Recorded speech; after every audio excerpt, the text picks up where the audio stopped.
Good evening, ladies and gentlemen. Welcome to another edition of Tornado Talk. We're here every Monday night at Dugan's Pub, 29 West French Broad Street in Brevard, North Carolina. Have an exciting show on tap for you this evening as we talk all things Brevard College athletics. We'll get started in just a few moments with the man on my left, head baseball coach Mike Victory. We'll talk to baseball student athletes J.J. Wilkes and Cross Robinson. Head softball coach Robin Rohr will be in the house, along with softball student athletes Jordan Keelson and Michaela Morgan. And we will round out the show talking some women's lacrosse with head coach Kristen Rosado, along with student athletes Tabor Ryan and Savannah Coliver. Want to thank our sponsors, Arby's, Jets Pizza, Holiday Inn Express, Hampton Inn, Ingles, Mission Sports Medicine, Comporium, Pepsi, and the home of Tornado Talk, Dugan's Pub.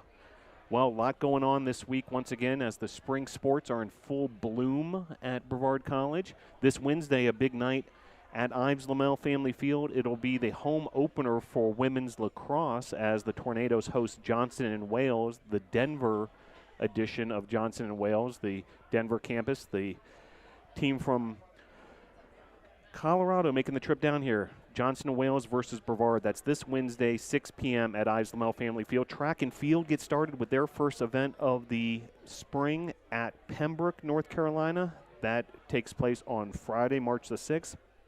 Road cycling with their spring debut this weekend at Georgia Tech, and also the newly minted gravel racing team for the cycling program will be in action this weekend as well at the Southern Cross event in Georgia. Men's and women's tennis at Berea on Saturday, women's lacrosse at Methodist.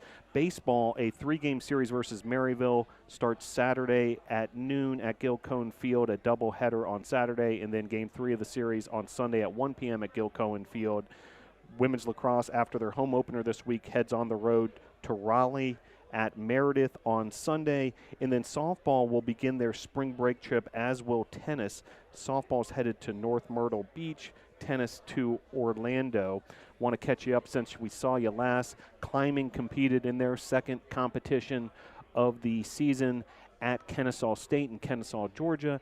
Tennis had men's and women's action versus Pfeiffer over the weekend. The women's team wins 6-3.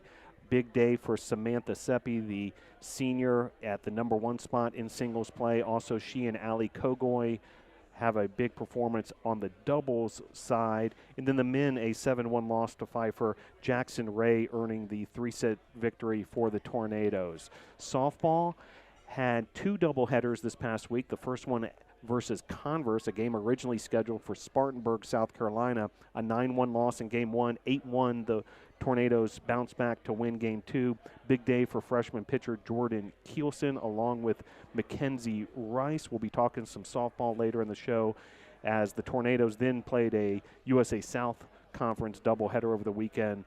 Lost 5-1 and then 7-2 in some compelling games versus Averett at Ives Lamel Family Field. And that brings us to our first guest of the evening, head baseball coach Mike Victory. Coach, thanks for joining the show again. Always glad to be here, Phil.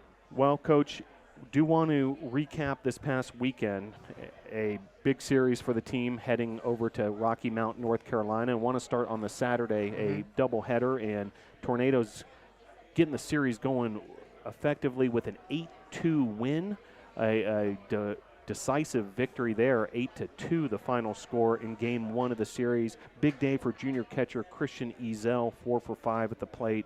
And then the pitching duo Bryce Foster and Huntley Hacker with a big day on the mound. Overall thoughts as far as that win, what went right? I mean, I think everything went right. There's just some games when you feel like your guys play a complete baseball game, and that was definitely one of them. You know, we were taking really, really good swings at the plate, great approach, hitting the pitches that we needed to hit. You know, the pitching was complete, and the big thing for us right now is we played a really, really strong defensive game behind our pitching staff, and that helped us go a long way in that game. You know, Bryce Foster's a kid that, you know, goes out and just does what I need him to do. I say, hey, give me as much as you can now as a senior that's, you know, pitched a lot, and he got us through 3 really, really strong innings, and you hand the ball off to Norm, a sidearm guy, and he goes out there, and you're expecting a couple innings out of him, and he just keeps getting ground balls and keeps getting ground balls, and we keep fielding, keeps getting ground balls, 10-pitch inning, 11-pitch inning, and all of a sudden it's the 9th inning, and he's got a win under his belt, and that was exciting for us to see. And, you know, to have Christian Ezell, have him back and hitting a little bit is big for us. Would like to talk about that subject of the pitching and how that was handled in game one a little further with you. You know, when a reliever comes in and you're not imagining him to be finishing the game at that point and to be pitching 6 innings in relief, is there a reflex that you have to sort of fight off as a coach that says, hey, this isn't supposed to be quite happening this way, yet it's working? Oh, I have that reflex no matter who's pitching, so it's fine. As a pitching coach going on a long time, there's times that I pick up the walkie-talkie and I have to talk myself back, just put it down and let him work. Especially, you know, as a guy like Norm gets later and later into a game and you're like, he's not supposed to be out there that long, but he's doing really well. And, you know, he throws one ball and I'm picking up the walkie, get that guy going, and you're like, all right, relax a little bit, coach. So, but he did a really good job of just pitching in tempo and no free passes, and that's big for us. Yeah, Foster with 3 innings, 2 hits, shutout ball, had a strikeout, and then Hacker 6 innings, 5 hits allowed, 2 run allowed, and 3 strikeouts. And then Christian Ezell, 4 for 5, career best 5 RBIs, and a 2-run home run. Just Christian was feeling it that afternoon, huh? Yeah, it was great. The funny thing is he hurt his shoulder a little bit after his first at bat. And we were like, all right, you going to be okay? He's like, yeah, I'm fine. And it actually, you know, helped us swing a little bit because you can't, you know, overextend that shoulder. It's going to hurt a lot. So he did a lot of the things that we've been talking about, keeping his hands inside the baseball, and he put really good swings on balls when we needed him to, not trying to do too much. But, you know, coming through in the clutch is something that we miss sometimes in our games, but he was able to do it for us there. And, you know, we kept building on a lead and extending, and that was huge for our pitching staff to be at ease and just kind of work. North Carolina Wesleyan then bounces back to take Game 2, a 12-2 win for North Carolina Wesleyan Game 2, and that sets up the rubber match on Sunday, a contest that's going to decide who wins this USA South Conference Series, and both teams sending their top available pitcher, Cross Robinson going for the Tornadoes on that Sunday, and then Drew Tubb for North Carolina Wesleyan. And this game starts to unfold as just a pitching duel between these two starters. Yeah, I mean, don't get me wrong, Crosby got me a little nervous early on. It was a little erratic with his first batter, but he bounced back and pitched really well when we really needed him to buckle down. We had a couple times that they had runners in scoring position, and he got us out of innings. And, you know, there aren't a lot of pitchers that you can trust with the baseball, and they're going to get you out of an inning. Usually they need somebody to make a play for them, or something's got to go right behind them. But, you know, we can trust him to go in there and get that strikeout when you need him to. And, you know, hats off to Tubb doing a really good job. He moved the baseball around really well at the top of the strike zone, and we popped up, I think, 9 times in that game, which just isn't going to get it done as an offense. But, you know, when we can't make those adjustments, yeah, you're going to get that pitching duel that you're looking for, and we know we need to work on that going forward. Game remains tight all the way into the late innings. Do want to mention also Matthew Scavato comes in and effective in relief, also allows an unearned run that, you know, gives the Battling Bishops a 2-0 lead, and that insurance run ended up making the difference. Yeah, that was, I mean, it was a PFP that it was a close play, and it would have taken a perfect play by our second baseman and our pitcher to really, you know, have that happen. And it was disappointing. You know, JJ hits that home run in the bottom of the 9th, and we were a little bit fired up, and we just couldn't get a hit behind it to kind of build on that momentum that he gave us. So I think, all things considered, it's a big growth weekend for us. You know, it didn't go that well last year against these guys, and we showed that we can play with them, and we're going to play with a lot of teams in the league, and I think that's what we're going to build on going into this weekend. Yeah, certainly a valuable road trip. Tornadoes take 1 of the 3 games at North Carolina Wesleyan, and that brings us to this week when the Tornadoes will host Maryville. So USA South Conference action continues, a doubleheader on Saturday at Gil Cohen Field, and then Sunday, the Game 3 of the series. Can you preview the Maryville series a bit for us, Coach? Yeah, we've started looking at them just a little bit. You know, it's busy after a weekend like this, but I know they just had a really, really good weekend against Huntington, who's supposed to be one of the best teams in our conference, and they pitched and they hit really well. So, you know, to have a team coming in hot like that's going to be something that we got to be ready for, and you know, that's the benefit of pitching. Playing at home is it's our park. We're ready for it, and hopefully we can jump out on top of them. I think our pitching's really starting to come around. Even the way the score looked in Game 2 this past weekend, it doesn't show all the weak contact that we got and the balls that fell just outside of our fielders' gloves. So I think we're ready to go in that way. It's how well we're going to adjust to their pitching and what adjustments we're going to make as hitters this week in practice to get better and avoid some of the pop-outs and the strikeouts that we've been having issues with. But the one thing I love about this team is that every week we talk about taking the next step. And sometimes that can be frustrating as a player. When's the step stop? But, our guys realize that we're a long way from the top, and that means that there's a lot of steps to get to where we want to get to. So they come in each week understanding that they weren't perfect the weekend before, and that when we get individual hitting, let's work on the things that I'm not good at. When we're at team practice, let's work on those things that we need to help our team win. And I love that about them, that they're not afraid of the work. They're not afraid to get better. And they're not afraid to be criticized, too, when they need to hear that. And that's what's big for us. So going into this weekend, we know we need to be a little bit better and more disciplined at the plate, continue to pitch the way we are, and defensively continue to get better. Appreciate that, Coach. And, heading into the weekend, would like to take viewers a little bit kind of behind the curtain as far as how the schedule works. So a weekend series, so no midweek game. So you have the week to prepare for a USA South Conference 3-game series. What does the week look like, if the weather holds up, as planned? And Sure. maybe even what the weather plan is if you get washed out on a day of practice. Can you kind of take folks through, the Monday through Friday routine? Sure. I mean, yeah, the weather's always going to be an issue here. Monday is typically our off day. The guys get to refocus on their academics, get themselves straight for the week ahead. As a coaching staff, even for us, it's nice to take a second and relax. But we'll start watching film if it's available of the teams that we're going to play. Start printing out the stats, going over scouting reports, and that's tough as a new coaching staff. We don't have full scouting reports on everyone that we're going to see, but going forward, we'll have more information on them, which will be helpful. Our individual practices will be, Tuesday, Wednesday, Thursday, Friday in our covered cage, so we do that regardless of the weather. It's been snowing, it's been raining when we've done that, but we're able to give the guys individual attention in groups of, 4 or 5, and that's during the day. Practice, we'll review some of the things that maybe didn't go well. When your best pitcher doesn't cover third base on a bunt, you got to work on that the next week, or someone else is going to do it again. So we'll fix that, and a couple backing up bases issues sometimes. We'll be able to go through those things, and as we get closer to the next week, we'll do more situational hitting. And I think for our guys, that's the biggest thing that they need, is to continue to play baseball and be in situations where they have to think on their feet and make decisions. Midweek this week, because we don't have that game, I'll give an opportunity for some of our guys that haven't gotten to pitch a ton to throw live to our batters. So we still get to look at them. Our hitters continue to see live pitching, and we benefit, all around in that aspect. And then Friday's a pregame day where we'll talk to the pitchers a little bit about what they need to do to get ready. They do some yoga to get themselves set, and we have one more BP time with the hitters, just getting one more good feel for your swing.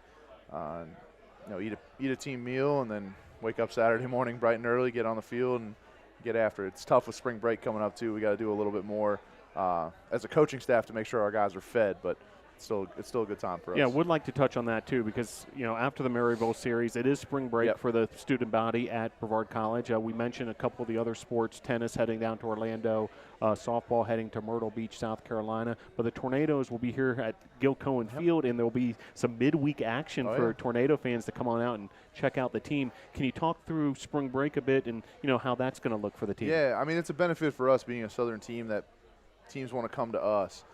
There's some schools that, instead of going to Florida or Arizona, want to just do bus trips and come around. So the ones we're playing are a little bit closer, but they'll come down to us. And it takes a lot on the coaching staff to make sure our guys get fed for 9 days when the cafeteria is closed. We have some great families that have donated some meals, donate snacks, do whatever they can to try to make sure that the guys on our team are fed as well. The sponsors of Brevard College do an awesome job of trying to give our guys at least one meal over break. And then there's some people in the community that offer up their time to either cover a whole meal or part of a meal, or just do what they can to try to help out our team, which we're super appreciative of. We got a grill now, a big old grill, so it'll be a lot of chicken and burgers and hot dogs and stuff. And we try to pack these guys with as much eggs as we can. For me, when we're on campus, it's one of my favorite times, because it's a lot of time with a group of guys that I really care about, and I get to know them a little bit differently. And I'll make them cook a little bit too, and do some of that servant leadership type stuff. The captains will have to, strap on the grill and get themselves out there and make a burger, which I think is good for them to put in that work for the younger guys too, and see like they do care about me. They're willing to do this, and sometimes we have guys that can't boil pasta or figure that out, but we teach them a little bit about how to cook, and it'll work out. It's a good week. They get to know each other on a different level, and we like that. Yeah, and a chance to just recharge the batteries Sure. after a strenuous academic start to the semester and midterms and those kind of Yep. things, and come back fresh. And we got some community service stuff that we're going to do. As long as the same thing, if the weather holds up, we're going to do some volunteering in the community as Great. well. And because we have that time to do it around with no classes going on, and I think it's great opportunities for our guys as well. Outstanding. Well, Tornado fans, head on out to Gil Cohen Field this weekend. Saturday, 12 and 3 p.m. is the scheduled doubleheader, and then Sunday at 1 p.m. the 3-game series against Maryville in the USA South Conference. Should be a good one this weekend. Coach, thanks for joining the program. Looking forward to talking to a couple of your veteran student athletes here. Thanks for having me. Thanks, Coach. All right. That was head coach Mike Victory as Tornadoes preparations continue for Maryville this weekend at Gil Cohen Field. The 3-game series gets started with that doubleheader on Saturday, and then Sunday, game 3 of the series. Hope you can head on down to Gil Cohen Field and head on over to bctornadoes.com if you want to see that full Tornado baseball schedule, because there's all sorts of games happening during that spring break. And glad to be joined now by 2 veterans of the program, J.J. Wilkes, Cross Robinson. Guys, thanks for joining the show. Thanks for having us. Great to have you back here. Well, do want to talk about the weekend a little bit first. A trip to Rocky Mount, North Carolina. You guys have made this trip before, to take on North Carolina Wesleyan, and Tornado was able to get one of the 3 games. Before we get to game 3 that both of you guys were a big part of, do want to talk about that win in game 1 of the series. And JJ, we'll start with you. What felt right as far as what you guys were doing overall in game 1 to get that victory? I say the energy level was up. We competed to our maximum potential. Like we constantly say baseball is a combination of 3 things: pitching, fielding, and hitting. And I feel like we really did those 3 things effectively in that first game. So that was really beneficial for us to get that W in the first game. And Cross, you were preparing for your outing on Sunday, but certainly, in the thick of things, and able to see the team in action. Same question for you. What went right on Saturday? I think like Coach Victory said, it was just one of those games where we played 9 full innings of baseball. From the first 3 innings from Bryce, and then Huntley came in. Those guys just did what they do, shut the hitters down, and then we hit the ball. We made plays, we made solid contact, and we scored runs. And I think that's obviously that was what made the win. Yeah, and do want to ask you in specific about one of your teammates, Christian Ezell. And, this guy, 4 for 5, 5 RBIs, a career day in that department, a 2-run home run. He was feeling it, huh? Yeah, Christian really works hard. He's had a little setback in the past or whatever, so I feel like that really made him get after it this weekend. And he showed up to play, and he did what we needed him to do. And Christian, someone you've worked with over the years, as far as a battery mate at the catcher position. Can you talk a little bit about his defense at catcher? Yeah, absolutely. The dude's not afraid to get beat up. We've got pitchers that will be spiking curveballs and 0-2 counts. Trying to get that swing and miss, and he's just a bodyguard back there. He's not afraid to wear it off the arms, wear it off the chest, and you just can't say enough about how hard he works and what he does for the program. That brings us to Sunday, rubber match. And I know this was a tough one for you guys to stomach, such a close game that, could have gone either way. But, Cross, do want to stick with you on this one. You get the starting nod. You're going head-to-head against a strong pitcher for North Carolina Wesleyan. And, this thing's feeling like a pitcher's duel, who's going to, even blink first kind of feeling. Can you talk about how you felt on the mound, through those, first few innings? Yeah, I felt good. I had a little bit of trouble in that first inning. I think I walked 2 guys, and I was able to get out of it. Had some really good defense behind me. So yeah, I felt good. The energy level was way up, even when we were in the dugout. We weren't producing a lot of runs, not producing a lot of hits. There was never a lack of energy, so I was able to build off that. And I think that was what really helped. I had guys behind me. There was never a time when I was worried if a ball was put in play, if the play was going to be made. I knew that it was. So it's really easy to make pitches and pitch to contact when you know that you got your guys behind you. Yeah, and likewise, JJ, being part of that defense and playing first base, bottom of every inning, a lot of them going by really quickly, and, watching this guy perform. Can you kind of talk from your perspective, what that felt like to be part of this pitcher's duel?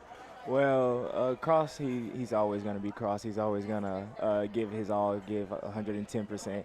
So just having confidence in our pitching staff and our defense, as he said, like it's a lot easier to compete with with North Carolina Wesleyan as we did this weekend. But while we're in the field, just confidence that everybody's going to make plays. We practice all the time. It's really second nature now. So, yeah. Now, JJ hits a home run in the 9th inning, to try to, create a comeback. I know it didn't turn out the way you guys wanted from a team perspective, but do want to celebrate that home run a bit. Can you kind of break it down? What pitch did you see there, and, how'd you get that bat on the ball? It was a 3-2 count, fastball in. I'm really just thinking see it deep. Anytime we get 2 strikes, we get really defensive, shorten up. Wide base, and just got my barrel through the zone, and it worked out. Very good. So that leads us to this weekend, another chance to, get on the winning side of the ledger against a USA South Conference team, another formidable opponent, but certainly, Brevard's been right there throughout the season with everybody you guys have matched up against. Have you started to look ahead to Maryville? Yes, well, we just have another week to prepare, another week to get more swings in, produce more runs earlier in the game, and that's really what I believe our focus is for the week coming up, is just being comfortable within our own swings, keeping that confidence level with our lineup and our defense and with our pitching staff too. Cross, would like to talk a little bit about the bullpen that's behind you, because I'm seeing more guys, put through some substantial innings, chew up innings, but also come in some key situations and keep the Tornadoes in the game. Matt Scavato came in relief of you in Game 3, and we mentioned Huntley Hacker in Game 1 of the series. 6 innings of relief. How often do you see that? As a unit, and whatever might come to mind, talk about your bullpen a little bit. Yeah, we just kind of preach, me and Ben Melton, we try to just preach, when your time comes, just make sure that you're ready. And I feel like every guy that steps on the mound in relief, there's not a doubt in my mind that they're going to give 100%. They're going to do everything they can to, get that save, do whatever they can, and that's definitely what Huntley did, obviously, and then Scavato came in and does what Scavato does. He pitched well, made some big pitches in a big situation, and just same way with the freshmen throughout the whole year, the other guys as well. That's just a solid group of guys that I know when they get the rock, it's gonna go well. Nice. Now, you guys have been on the road a lot this early part of the season. The one home series versus Piedmont. I was talking to Coach before the game. It's awesome that we got that in, despite the snow, right on the eve of that. I remember doing the show with you guys over at Gil Cohen Field. But until this weekend, that was it in terms of, home games. Can you guys talk about home field advantage and just how, nice it is to be back at home and able to get some of these home games under your belt? Well, I feel that being able to have a home advantage, it gives us a chance to be confident, have the pride to protect Gil Cone, because, get as many home W's as possible. So when we have home series, it's more of a routine as to pregame and everything, as to how we go about our business and what we mentally prepare ourselves for the series. So the home advantage, it really helps. And can you take that even further from a pitcher's perspective, what that might mean for you guys? Yeah, absolutely. Just kind of piggybacking on what JJ said, it's one of those things where when you get to play where you practice every day, there's a level of comfort there that you don't get when you're on the road. Sure. And I think for the pitchers especially, we had inter squads in the fall and the early half of the spring for us before the game started. And, I think just being able to toe the rubber at home, I think knowing that you've got your family, you got your friends, you got everybody there that's pulling for you, they're rooting for you, knowing that you've got that backing and that support just adds on to the comfort level, and I think that's really big for the morale overall. Very good. Well, hope Tornado fans can come on out this weekend to see these two student athletes along with the entire Tornado roster in action. Doubleheader starts on Saturday, 12 and 3 p.m., and then the series finale set for Sunday, March 8th, and then all sorts of games during spring break. Why don't we close with that, guys? You know, you guys have been around a couple years now. Spring break, you know, home versus being on the road. It's going to be kind of cool to be able to be the host for a bunch of games during spring break, huh? Yeah, spring break for us is, I feel like we have the best spring break. Everybody else goes on vacation and everything. We get to play baseball nonstop. So we love it. We get to be around our teammates 25-8. Like, it's just a great culture. So I'm really looking forward to being able to play in these spring break games and see what we do. Yeah, and I think it's something we always say every year. It's the closest thing to pro ball that we've ever experienced. You know, we're playing baseball every day, not having to worry about school or anything. So it's a good time. You know, it's a big opportunity to just kind of build that team chemistry. You know, there's nobody else on campus, so you're with everybody on the team every single day. So I think it's a lot of fun, and I think this year will be the same as it has been. Very good. Well, hope Tornado fans can make it out this weekend. 3-game series versus Maryville. J.J. Wilkes, Cross Robinson. Thanks for joining the program again, guys. Thank we'll you. see you at the yard this weekend. Yes, sir. Thank you, Phil. All right. That was J.J. Wilkes and Cross Robinson. Great to talk to those two baseball student athletes. And once again, a great opportunity for you, Tornado fans, to head on out to Gil Cohen Field this weekend. Baseball doubleheader begins at noon versus Maryville on Saturday, and then Game 3 of the series on Sunday, 1 o'clock at Gil Cohen Field. And we'll shift gears now as we welcome back to the program head softball coach Robin Rohr. Coach, thanks for joining the show. Yeah, of course.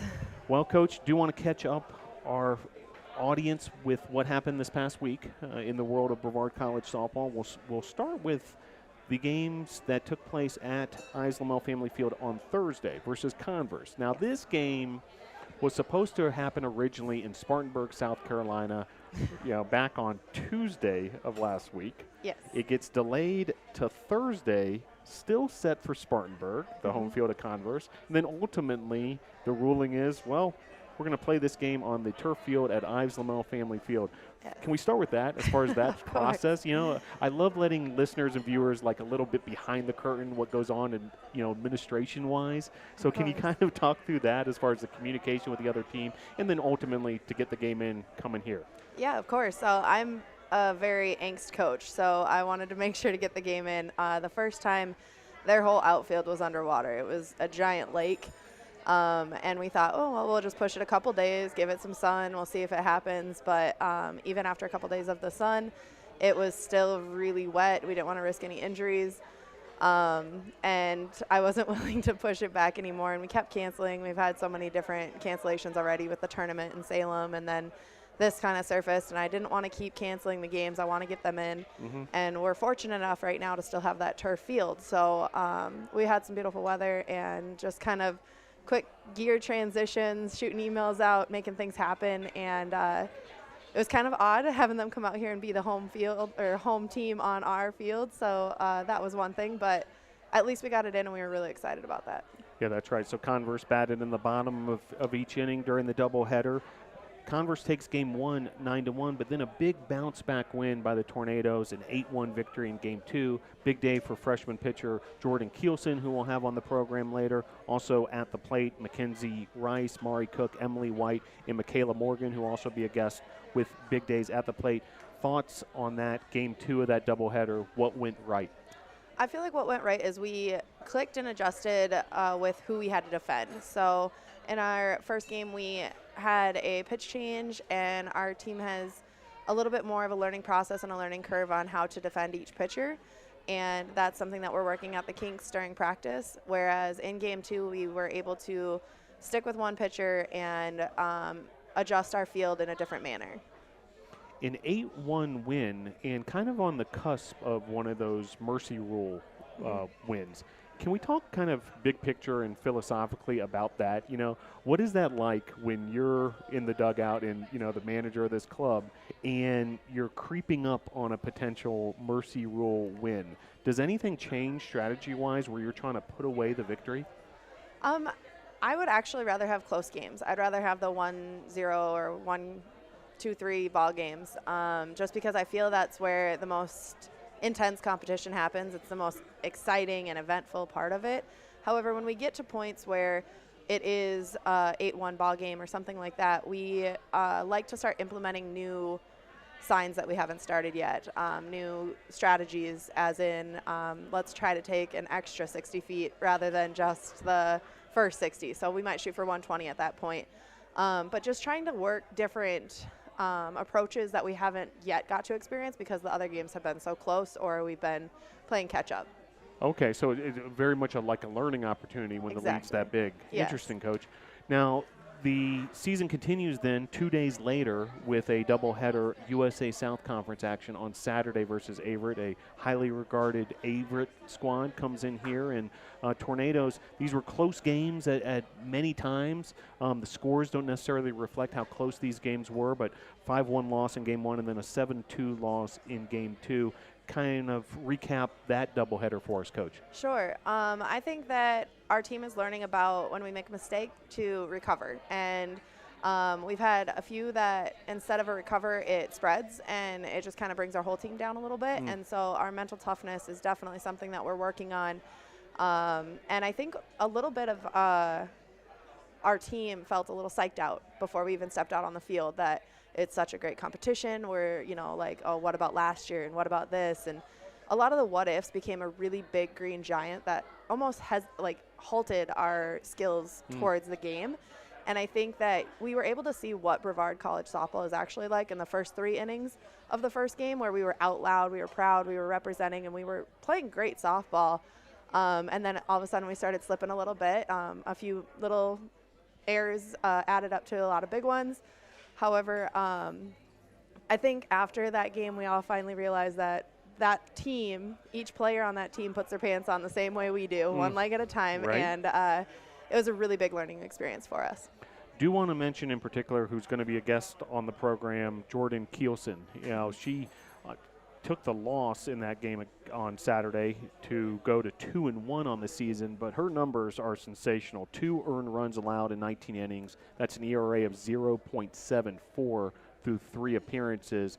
She's really getting it done as the starting pitcher for the Tornadoes. Yes, I completely agree. Having a large pitching staff allows anyone, freshmen to seniors, to really expose what they put in on the off season, and Jordan definitely is showing that.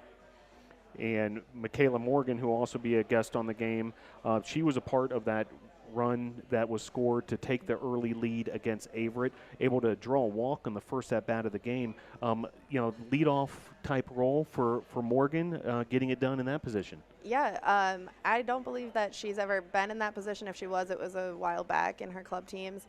And we saw it as an opportunity. She's a batter that has a lot of patience, and putting her in that role of a number one hitter allows her to really draw a lot of pitches, see what that pitcher has, and we know that she'll make contact. Next up for Brevard, after basically a week off this week, is a trip to North Myrtle Beach, South Carolina, for the Fast Pitch Dreams Spring Classic. Before we get to that event, same question I had for Coach Victory this week. As far as no games in the middle of the week, what does that look like for the Tornado softball team? It looks like a lot of textbooks. We're really breaking things down. We have a lot of film that we're covering, whether it be for future scouting or for what we've already experienced. We're at a really good place to be able to take what we've learned and start to break it down now that we have the documentation and the ability to do so. We have beautiful weather. I mean, a little bit misty out, but we were able to start chipping away at that and really perfecting the little things that were hurting us, like making us slip and fall behind a little bit. And that leads us to the trip to North Myrtle Beach, South Carolina. 8 games against 8 different opponents over the course of this event, March 8th through 12th. I'm sure you've been part of, several of these in your own career, both as a player and as a coach, these events where schools from all over the country come together, a lot of them, desperate for warm weather and able to get some games in, but the Tornadoes will be a part of this event at North Myrtle Beach. First, kind of big picture, how are these events run? How beneficial is it to get that many games in that quick amount of time? Well, it's not just that games. Actually, we'll run Monday through Friday playing those 8 games, and then we go right into 4 more games on Saturday and Sunday. We have 2 more double headers. Back to conference play then. Yes, and then we bounce all the way back here. So we're gone for 10 days, and we are playing 12 games in that whole setup. So it's going to be quite a bit. I think that it will teach the girls about being a teammate versus a friend. I think that they're going to learn valuable life lessons, and I think it'll be great for us because these tournaments are set up to allow you to look at the other colleges, look and see what they're doing successfully so that you can start to kind of pick up on those as well so that we can take that into our conference. I'd imagine you'd see a wide variety of styles of play as well, and of levels of competition, with all these different schools converging. Can you kind of talk about that, where from one game to the next, you could, see a team that's just absolutely lights out at the plate, for instance, and then suddenly catch up with an ace the next game? Definitely. I mean, we'll play people who are more of like a JUCO side, so a junior college aspect, and then the other aspect it will be, a D2, D3 that is top of their game all the time. The beauty of that is working with the pitchers, being able to see faster versus slower, and being able to accommodate and adjust is really, really important for us. And that's going back to like we did last weekend of, we got up, or on Thursday we got up and we were able to implement different strategies, try to work on some stuff. Hopefully during our spring break, that's other times that we'll be able to do that as well. Well, folks, make sure you keep up with bctornadoes.com. Also, all the social media outlets. We'll be doing our best to bring you all the updates from all those games taking place on the road. Should be an exciting opportunity for the Tornadoes. Coach, any final thoughts as we head into this, spring break type part of the season? The first month, for all practical purposes, is behind us as far as Brevard College softball and your debut as the head coach. Kind of, can you give a State of the Union as we head into spring break? I feel like it went by really fast. I'm really looking forward to it. Make sure that they stay live, stay up on our game, stay live with that so that when we get back, it's just everyone's ready there to support. So. Very good. Well, Coach, great to catch up with you here on Tornado Talk. Look forward now to talking to a couple of your student athletes, and good luck on that spring break trip. Awesome. Thank you. All right. That was head coach Robin Rohr of Brevard College softball. Great to catch up with her. Tornadoes with an impressive win last week versus Converse.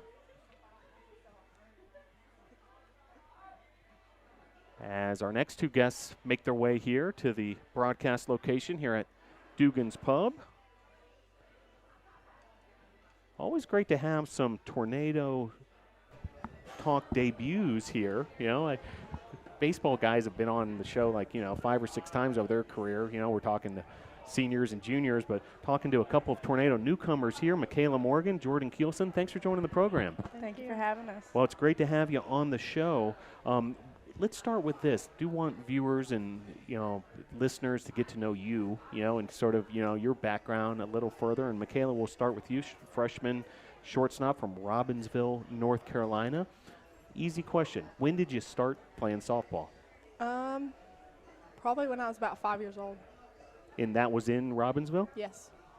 And then when did it become serious? Like, when did you say, all right, this is what I want to do. I want to ultimately be a college softball student athlete? Probably 7th grade, middle school. Now, same question for you, Jordan. Can you remember when you got started with softball, and then kind of as the road narrowed and ultimately, coming here to Brevard College? I was probably anywhere from 6 to 8. It's been a really long time, actually. But I had a pitching coach in Little League, actually, as long ago as it was. And probably at the beginning of middle school is when it really started getting serious for me, and I saw my full potential as what I could work up to be. Very good. And Jordan, we'll stick with you. Pitcher, and it's a little different in softball compared to, say, baseball, where, the pitchers also spend plenty of time, hitting oftentimes. But, you're listed as a pitcher. You're one of the starting pitchers for the Tornadoes. As far as your softball career goes, and going back to that youth experience, when did you become, hey, I'm a pitcher? I started out as a pitcher actually, and I love the position. I never really had another position, I guess. I can play third a little bit, but I just have most confidence pitching. So. And Michaela, an infielder, and lately you've been playing shortstop for the Tornadoes. Position by position, can you kind of talk about your history and the different places you've played? So I played second base in high school, and that's a big transition from second base to shortstop. So. Can you talk about that transition? What makes it tough? Second base, you're more towards first, so it's a easier throw. But shortstop, you have more ground to cover, and it's a longer throw. Now, I mentioned to your coach, and she mentioned the fact that this leadoff role for you in the batting order is something new. Can you talk about that, the challenges of being the leadoff hitter? So, yeah, you see more pitches. You tell your teammates what to expect and what not to expect. It's a big role. You can bunt to get on base. I mean, it's just more seeing the ball than anything. Now, Jordan, in your Tornado debut, that first doubleheader, you not only got the win on the mound, but you also hit a home run, if I recall correctly, a 3-run shot. And what I want to ask you about on that first, well, let's go here. The home run itself. It was pretty exciting. Because that's like a career first. That's probably going to be one that, will be in the memory banks. Can you kind of talk about the home run, how that felt when it left the bat, and then also when you rounded third and headed to home? It's really weird. I'm not a consistent hitter, I would say, but she told me to get my helmet and my eyes. It was like deer in the headlights. That's right, because it was a pinch hitting situation, right? Yeah. Anyways, so it was, I think I just shut my eyes and swung, and it just went. But it was a good experience. I'm glad I could help my team out in that difficult 2-out situation with runners on. And Michaela, I see you nodding your head. Do you recall that specific home run, from the dugout, and how, did you guys just go berserk? I went berserk because I didn't think it was over at first, and then I seen it go over, and I just blew up. So, Jordan, taking that a little further, how difficult is that as a pitcher to kind of get in the hitting mode, when your number's called? Well, growing up, I had a pitching coach, but I just didn't spend as much time doing it. And for me, through high school travel ball, I've always been the type of hitter that you put me in a game and I do good. And at practice, I'm swinging and I look like a kid that just started. So to get up there and do that for the team, it was I didn't expect it myself, but now I know what I am capable of doing. And it feels good. Yeah, and hopefully there'll be plenty more to follow throughout your career, no doubt. Well, I always like going this direction too, where, Michaela, I'm going to give you the chance to talk about Jordan, because sometimes it's tough to talk about yourself. You feel like you're bragging or whatever. Yeah. So I'm going to make it easy on you. Michaela, Jordan's been pitching lights out. I mean, her numbers are just phenomenal. I stats guy, so I can see all that stuff and talk about that. But from your perspective, as the shortstop who's behind her, during these outings where she's just mowing down batters left and right, can you talk about Jordan and how special of a pitcher she is? She's very special in the circle. We don't really have to do much because, she's lights out. But when we do have to make a play, we usually execute it. And Jordan, I'll let you return the favor. Michaela, a key part of that defense behind sure. you, and a key part of the success of any pitcher is having faith that the defense behind you is going to take care of you as well. Can you talk about Michaela as a player? I think she's phenomenal. Being a freshman and starting, on a college team, whether it be D3, D1, she's very good. She has a good range. She'll pretty much stop any ball, keep it in front of her, and I have a lot of trust in her. Has the coaching staff talked to you at all about this upcoming spring break trip where it seems from my perspective like an endless, series of road games? I know you guys have probably played in some of these invitationals before where there's games going on all sorts of fields and that kind of thing. But in specific, the trip to Myrtle Beach, what do you guys know about what's coming up? We're going to be playing a lot. We're not too certain about the teams or, who's going to start, who's going to play, but we'll only have 2 games a day, so it's going to be different from, like, the doubleheader. So you just play one team once. So as far as who's going to play where, we're not really sure. Makes sense, yeah, especially when there's that many teams, that many games. Hey, let the coaches figure all that out, and you guys just head on out there and play. Well, always like giving newcomers to Tornado Talk the following opportunity, and we'll start with you, Michaela. Is there anyone you'd like to give a shout-out to, someone who may be watching either live or perhaps on a replay who may have helped you along the way to get to where you're at now? My mom and dad back in Robbinsville. My coach, Billy Knight, that coached me in high school. Very good. And same opportunity for you, Jordan. Anyone you'd like to give a shout-out to? My parents back home in Canton, which is not too far. Hopefully they're watching. Probably not.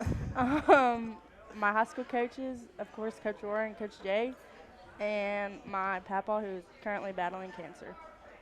Very good. Well, always great to keep family close in mind. Appreciate those messages. And ladies, it's been great to have you on Tornado Talk and been great to watch you play softball down there at Ezell Family Field. Plenty more to come, no doubt, for the Tornadoes. Great job tonight on the program. We'll see you down the road. Have a great spring break trip to Myrtle Beach. Thank you. All right, that was Michaela Morgan and Jordan Keelson, 2 of those exciting members of the Brevard College softball team. As this edition of Tornado Talk rolls on,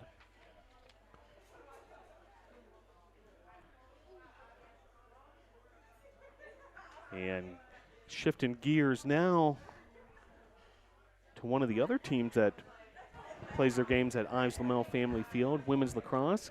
Coach Rosado, thanks for joining the program. Thanks for having me. Joined by women's lacrosse head coach Kristen Rosado, as the Tornadoes were less than 48 hours now from the home opener. Yep. Much waited, it feels like. We've been waiting for this one. Yes. A midweek matchup on Wednesday, 6 p.m. versus Johnson & Wales University Denver. Campus. Can you talk about a little bit how this game kind of came to be?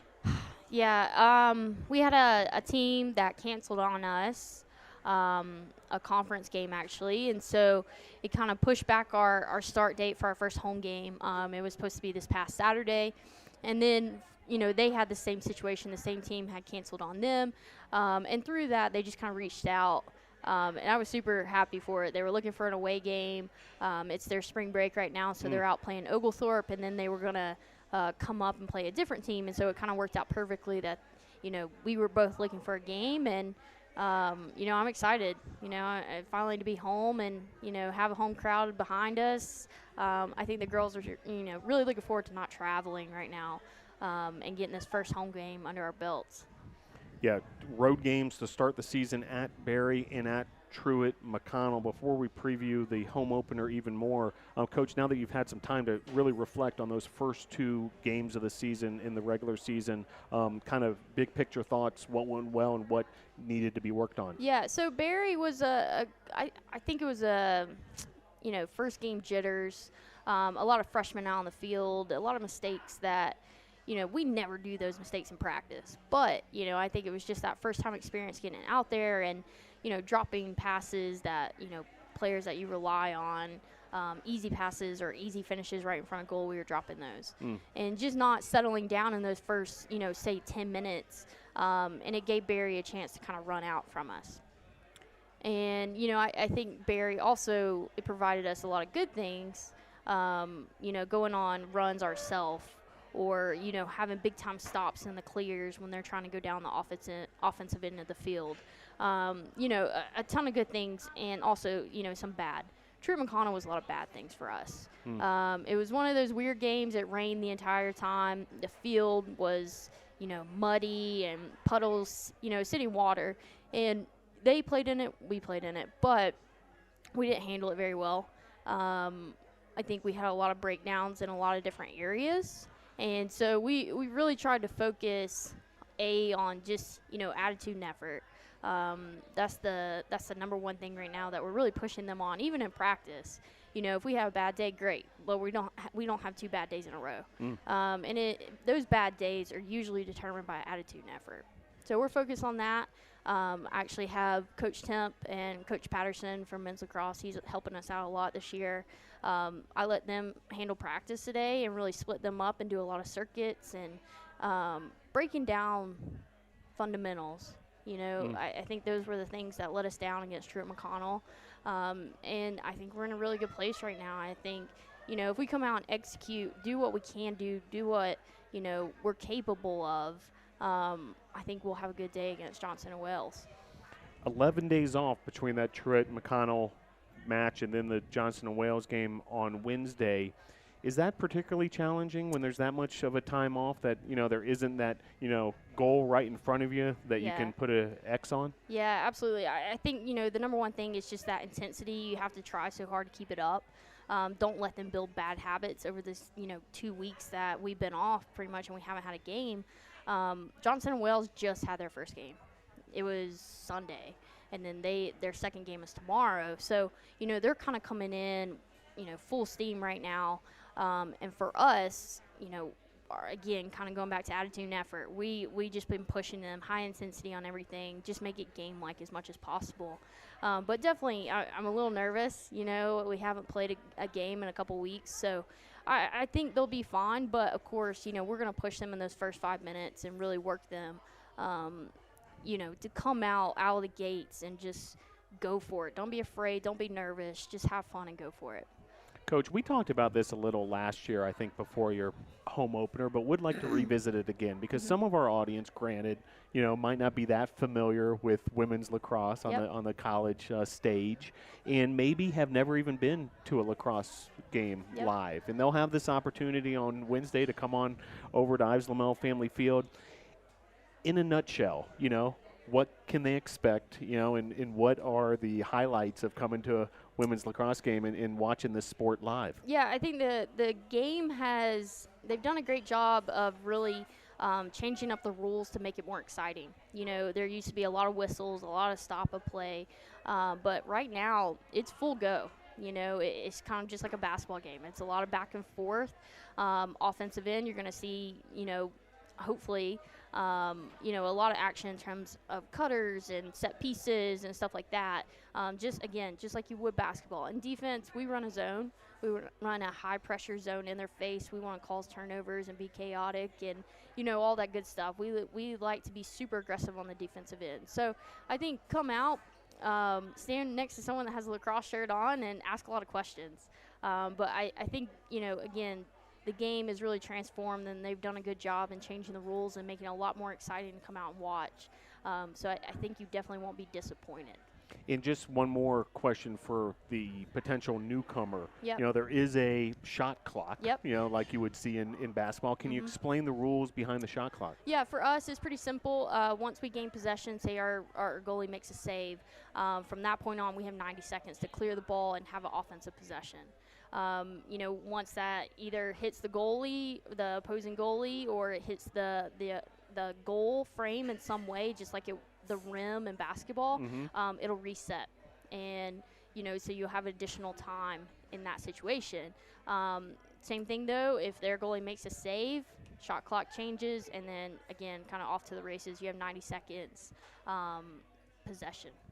So, again, that's one of those rules that has made it more exciting because, before they had that change, say it was a 6-5 game, low-scoring game, but those final 5 minutes, the team that was up, if they got the ball, they could hold the ball for 5 minutes. Sure. And that is not enjoyable to watch. And again, back to basketball, sort of like the old 4 corners that teams would implement before the shot clock. I mean, Dean Smith and the Tar Heels were notorious for this. They would get a lead and then just stall to take the win. Right, and it's not enjoyable.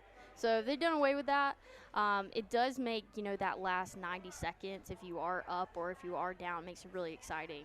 So now teams, they have to keep the ball or, try to get a possession off. It makes that situation a lot more exciting now. Well, Tornado fans, hope you can head out on Wednesday to see the women's lacrosse team in action. Home opener, 6 o'clock versus Johnston Wales. Then following that, Coach, a trip to Raleigh, USA South Conference play at Meredith on Sunday the 8th. And, this weekend's the start of spring break for not only the lacrosse team, but, the entire Brevard College student body. Same question I had for the coaches earlier in the show. Plan for spring break. So we have Wednesday, and then we actually have Methodist and Meredith this weekend, which is a tough conference. To start out with those 2 games is pretty tough. Meredith is back to back conference champions. So, it's a tough stretch for us. But I think we need to set goals for that weekend. And then kind of after that, we want to have some fun. We're going to be around. We go to Hollins next weekend. So they have Monday and Tuesday off, and then, starting Wednesday, Thursday, we were going to practice, of course, but we want to have some time to spend together, do some team bonding, get out, do some things that we can't do when they have, all the classes and all the different things that they do going on. So just spend it as a family pretty much and hang out, and then, hopefully get some wins out of this week as well. Yeah, and like you mentioned, Coach, at Methodist on Saturday, then at Meredith on Sunday, USA South Conference play getting going. But before that, the home opener, much awaited this Wednesday versus Johnston Wales, Denver at Ives Lamel Family Field. Coach, thanks for joining the program as always. Going to talk to a couple of your student athletes now, and we'll see you on Wednesday night at Ives Lamel Family Field. Thanks, Phil. All right, thanks, Coach. All right, that was head coach Kristen Rosado as preparations continue for the big home opener on Wednesday, and joined now by a couple of student athletes.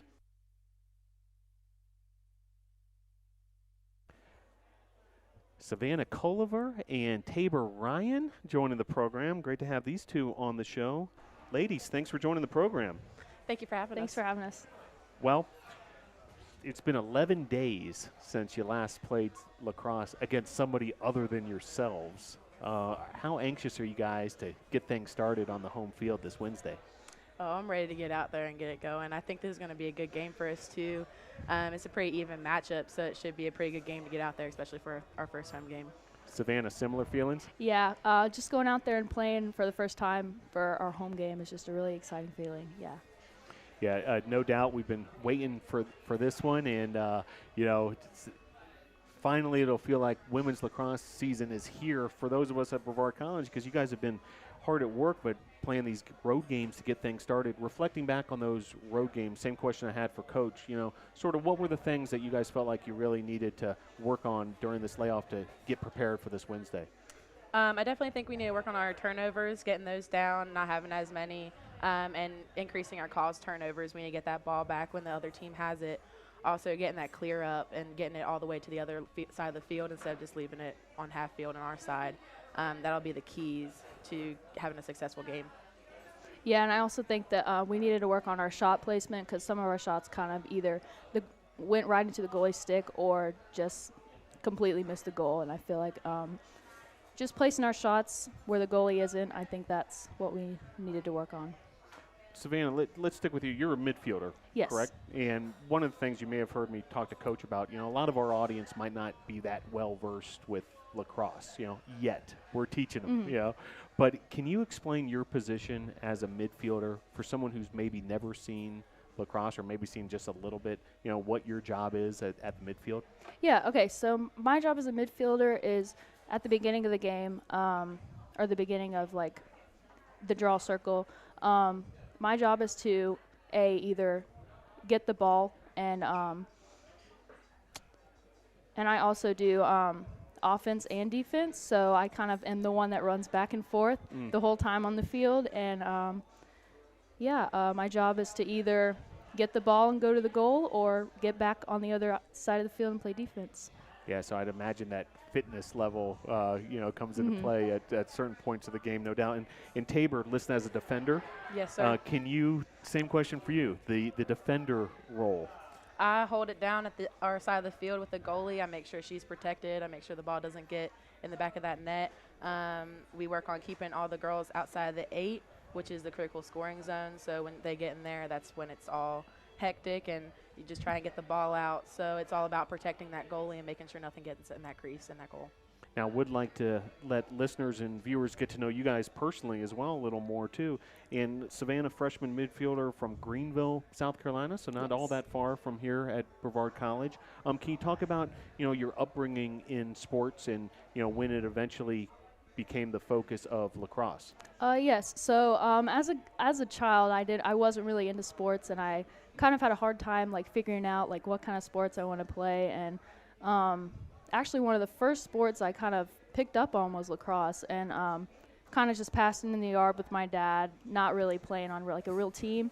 And then I put that down for a little while and started doing gymnastics. I did that for about 3 years, and finally was like, you know what, I'm tired of this. I'm going to go back to lacrosse, and started playing lacrosse the summer before my 8th grade year in middle school, and then just stuck with it ever since.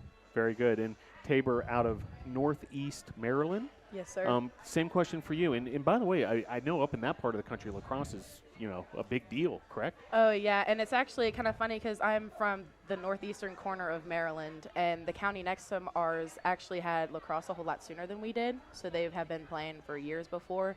But I picked up a stick my freshman year of high school, and I'd actually been playing soccer for 10 years before I picked up a lacrosse stick. So sports was real big in my family. My sisters both played field hockey, and my oldest sister played softball. My middle sister played tennis. So sports have just been big in my family. And then I found lacrosse because my family has been huge in ice hockey as well, because that's big up north. And I look at lacrosse as vertical ice hockey, so it's up in the air. So that's a good way for my dad to connect to it and just to kind of bring it back home as well. And Tabor, let's stick with you, senior who's, been at Brevard College now, getting ready for your swan song here with the Brevard College women's lacrosse team. Can you talk about the process of finding Brevard and, now that you've been here, how Brevard has felt like home for you? Well, it's kind of funny because I actually came in contact with Coach through my dad. She emailed my dad at first, and we had never heard of Brevard. I actually pronounced it Brevard until I got on the phone with Coach my first time. And she pronounced the name of the school first. And we came down, and I fell in love with it. All the mountains, all of the people, the team. I just fell in love with every aspect, and I knew that this was where I wanted to go for my 4 years. Now, Savannah out of Greenville, so you probably knew how to pronounce Brevard. It's Yes. not as far away as what Tabor had to deal with. Can you kind of talk about your process, selecting a college and ultimately finding Brevard? Yeah, so, my process began a little short of last year, and I actually played with a club team in Greenville called Carolina Revolution, and they run this thing called Next Step, and basically what that is, it's coaches from all different colleges all over America come, and we have kind of this recruiting day where they can watch a scrimmage, they can run drills with us and stuff like that. That's how I found out about Brevard, and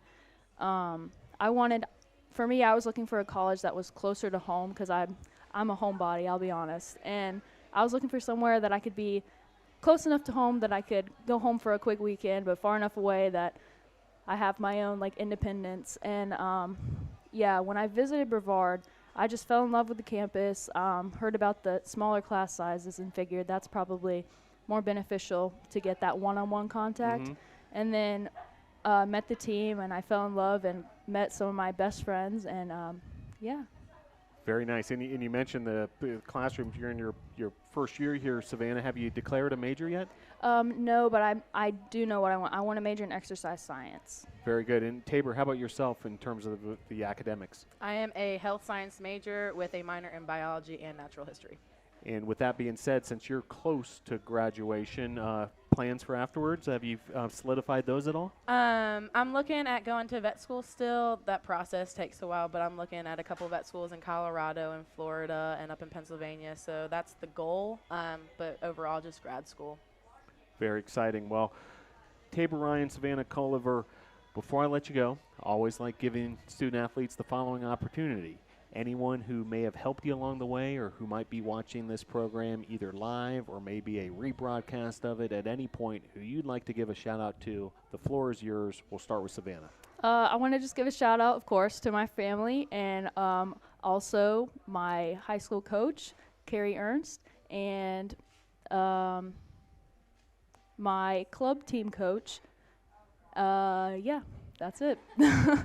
Very good. And Tabor, same opportunity for you. Of course, I'd like to shout out my parents, both my sisters, my oldest sister, Casey, and my middle sister, Rachel, and my little niece, Carrie. Also, my best friend, Kelly, that has helped me get through this year like none else, and she is doing a great job with her comeback season from her ACL tear. So just all those people that have been by my side throughout the whole thing. Very good. Well, we covered a lot of ground, ladies. Appreciate you coming on the show, and really excited to see you all in action under the lights, which provides a great atmosphere for lacrosse, by the way, at Ezell Family Field this Wednesday at 6 p.m. versus Johnson & Wales University. They're coming all the way down from Denver, by the way, too, so that's interesting. But Tabor Ryan, Savannah Culliver, great job on the show tonight. Good luck on Wednesday. We'll see you out there at Ezell Family Field. Thank you so much. Thank you. All right, that was Tabor Ryan and Savannah Culliver, two of those women's lacrosse student athletes. Great to have those two on the program, and hope you can check out the Tornadoes women's lacrosse team this Wednesday at Ezell Family Field versus Johnson & Wales University, Denver. Well, I want to thank all the guests who made tonight's show possible. Head baseball coach Mike Victory, baseball student athletes J.J. Wilkes and Cross Robinson. We talked softball with head coach Robin Rohr, along with softball student athletes Jordan Keelson and Michaela Morgan. We talked to women's lacrosse head coach Kristen Rosado, and women's lacrosse student athletes Tabor Ryan and Savannah Culliver rounded out the show. Want to thank our sponsors, Arby's, Jets Pizza, Holiday Inn Express, Hampton Inn, Ingles, Mission Sports Medicine, Comporium Pepsi, and the home of Tornado Talk, Dugan's Pub. All sorts of action this week for the Tornadoes across the world of Brevard College athletics. We've mentioned it just earlier, Wednesday, March 4th, women's lacrosse home opener, 6 p.m. versus Johnson & Wales at Ezell Family Field. This Friday, track and field heads to UNC Pembroke for the Braves Classic, the debut of the 2020 track and field team. Saturday also, the Brevard College cycling program sends some cyclists to the road race at Georgia Tech and other cyclists to the Southern Cross gravel race for the debut of the Brevard College gravel racing team. Also Saturday, men's and women's tennis at Berea. See Jamarcus Walker in the house. They're preparing for that trip to Berea this Saturday. Women's lacrosse at Methodist and at Meredith this weekend following the home opener versus Johnson & Wales. And then baseball, 3-game series versus Maryville. Saturday, a doubleheader starts at noon. And then Sunday, game 3 of the series, a single game at 1 p.m. at Gil Cohen Field. Softball's on the road beginning Sunday with the start of a spring break trip to North Myrtle Beach. And then tennis starts a spring break tournament in Orlando on Sunday. Follow all the latest news and updates surrounding Brevard College athletics by following the Tornadoes on Twitter and Instagram at BC Tornadoes. Be sure to subscribe to Brevard College Tornadoes on YouTube, follow Brevard College Tornadoes on SoundCloud, and like Brevard College Athletics on Facebook. Also, go to Flickr, and if you search for Brevard College, all one word, you can find galleries of all the latest photos from across Brevard College events. Want to thank those behind the scenes who made tonight's show possible, Patrick Hall, Destiny Williams, and Jamarcus Walker. And want to thank you, the viewer, for tuning in to another edition of Tornado Talk. Thanks again for tuning in for this edition of Tornado Talk. We'll see you next time. Go Tornadoes.